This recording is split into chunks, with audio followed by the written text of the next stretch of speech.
In the middle of New York City is a mysterious abandoned island.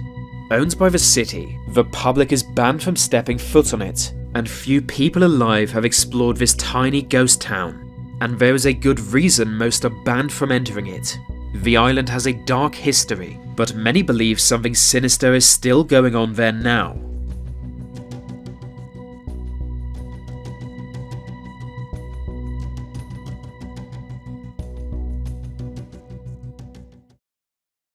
For more than 4 decades, Hart Island has been abandoned. Serving no purpose, its handful of large buildings are slowly crumbling. Originally, it was inhabited by Native Americans, but through the centuries it was used for all kinds of things. It's been a military training camp, a residential area, and even a Civil War prison. In the 1860s, much of the island was bought by the city of New York to be used as a cemetery. From then on, unclaimed corpses, which in my view are the best kind of corpses, would simply be buried here on Hart Island. From then on, people in mainland New York would tell ghost stories about the island, but what was still to come made those initial stories seem childish.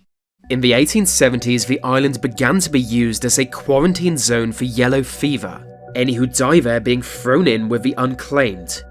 Soon the entire island was purchased by the city for this purpose, becoming a permanent quarantine area for infectious diseases, like tuberculosis or smallpox.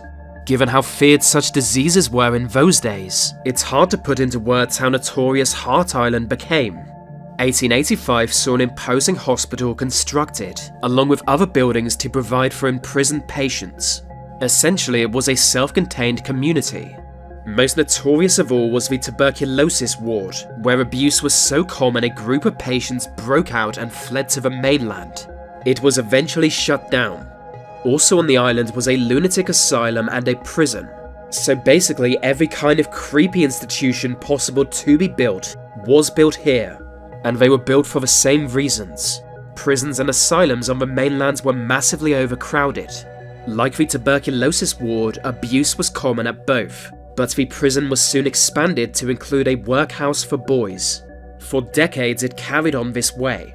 Countless dead were buried, countless prisoners confined, and countless ghost stories told. In the 1920s, an amusement park was almost built here, but given how dangerous everything else on Hart Island was, the plan was rejected.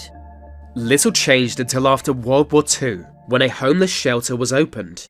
But as the years rolled by, the cemetery expanded, cannibalizing other areas.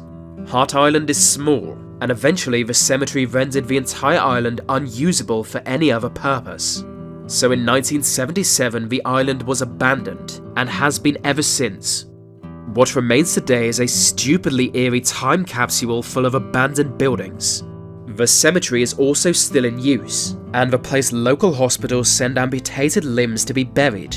In fact, more than 1 million people have been buried on Hart Island, which for an island so small is truly shocking. Over time, coastal erosion has revealed skeletal remains where the island meets the Long Island Sound. Some even call it Skeleton Isle, because every creepy island has to be pirate themed.